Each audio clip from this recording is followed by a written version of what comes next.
Guten Tag, I'm Shalabh Podial, a 30-year-old energy lunatic from Kathmandu, Nepal. I came to Germany on the end of February 2016 and I have actually thoroughly enjoyed my stay here in Germany. The fundamental difference that I find between Nepal and Germany is that in Germany you don't have to worry about so many things that otherwise you would have to worry in Nepal. For instance, here you don't have to worry about power cutoffs, you don't have to worry about getting good supply of drinking water, you don't have to worry about petroleum prices, and the people here can just focus upon their work, their duties, and give time to their families.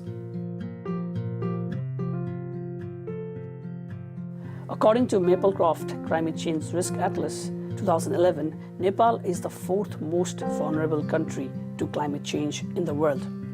The biggest impacts of climate change in Nepal have been drought, erratic rainfalls, floods, landslides, glacial lake outburst flood, heat wave, and cold wave. Also, another problem that is a huge headache to the government and to the entire people of Nepal is improper waste management.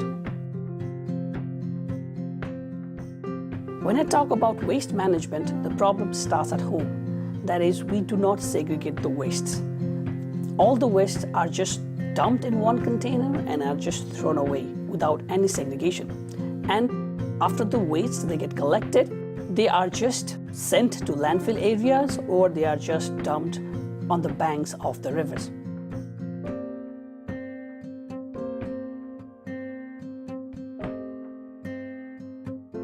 And during monsoons, landslides sometimes they just cut off the roads, they just destroy the roads, and it is not possible to take the wastes to the landfill areas, and they are left in the open along the streets and roads of Kathmandu, which makes the city look a lot filthy.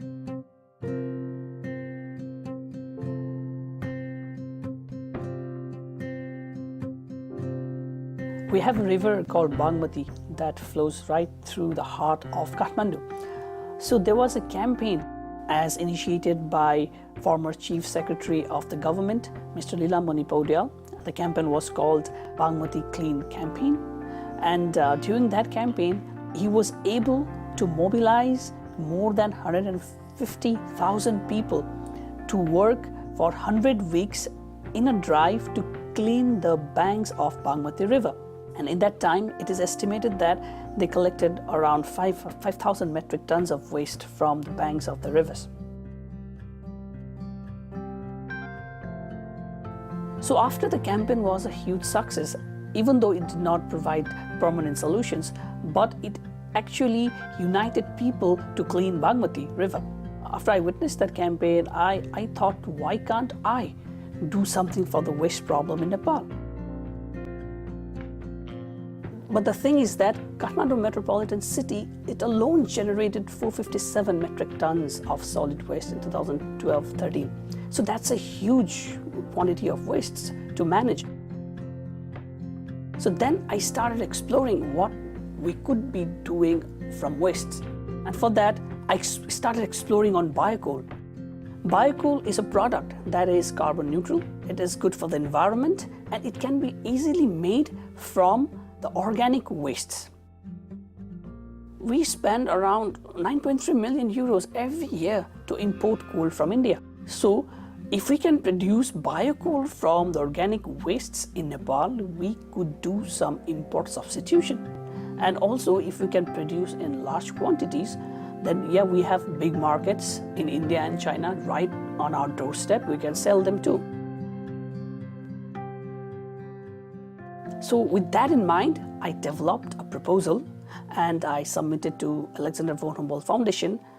Unfortunately, I got selected and now I am here doing my research on converting agro and municipal waste into biocoal that is suitable for the Nepalese context.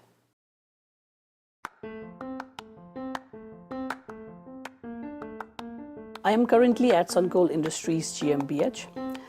It is a very innovative company situated in Ludwigsfelde. They agreed to host me after reading my proposal. So basically, I will be spending a year here at Suncoal and will be researching on the entire value chain nexus governing the conversion of agro and municipal organic wastes into biocoal. So my primary jobs would include doing literature reviews and working in the plant, trying to understand the operational procedures of the plant, studying about the raw materials, feedstocks, and conducting some research in the lab on the products formed in close coordination with other colleagues, and also developing a proposal with detailed financial analysis so that I could be able to initiate the production of biocoal in Nepal.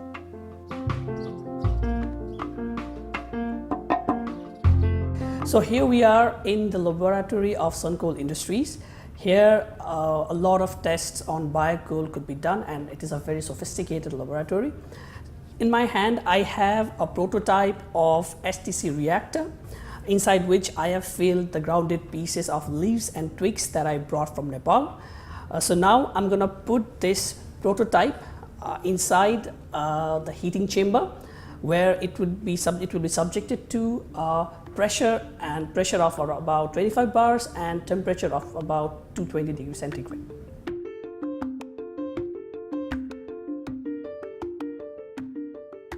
Now it's time we take out the prototype reactor.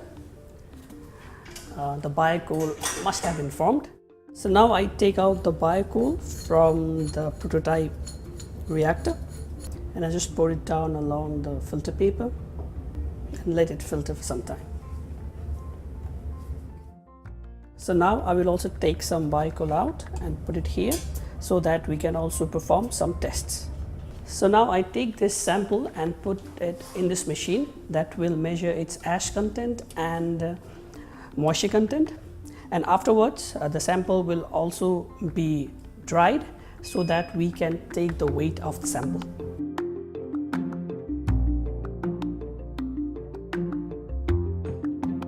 So now it's time we take out the sample. It's already been more than 30 minutes, and here it is, the final biocoal that is formed. And now we can send this sample for further burning tests.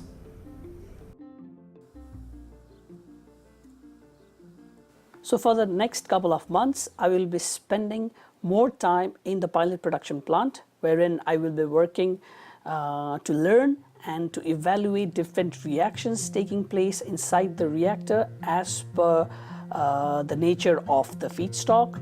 I will be learning on how to operate the plant, to identify issues and challenges while operating the plant, and also set the parameters as according to the nature of the feed to successfully produce a biocoal. Now we are outside the production plant of Suncoal Industries. In the lab, we saw very small quantity of biocoal production in our prototype, but in the pilot plant, we produce large quantities of biocoal. Like you can see here, this is a typical biocoal. This biocoal is carbon neutral.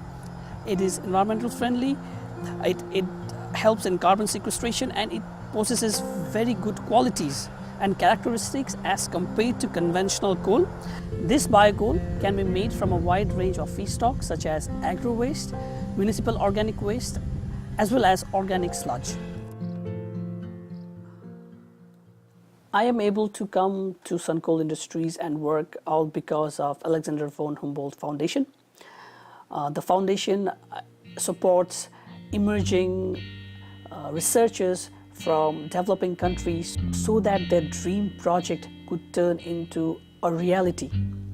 They help researchers to connect to their corresponding institutes in Germany, and also provides them with all the networking opportunities they need. When I talk about climate change, I must acknowledge all the youths of the world who have been working tremendously to raise their voices against climate change and pressurize the policy makers so that they come up with good policies to save the planet. But it's not enough. We should act more. The Earth, our planet Earth, is warming more than ever before, and we should take more collaborative actions so that we leave a beautiful Earth for our future generation. So this increasing global temperature is creating more pressure to the most vulnerable communities in the least developed nations. So it's time we do more research, it's time we do more collaboration, and it's time we do more advocacy so that the nemesis of climate change could be mitigated.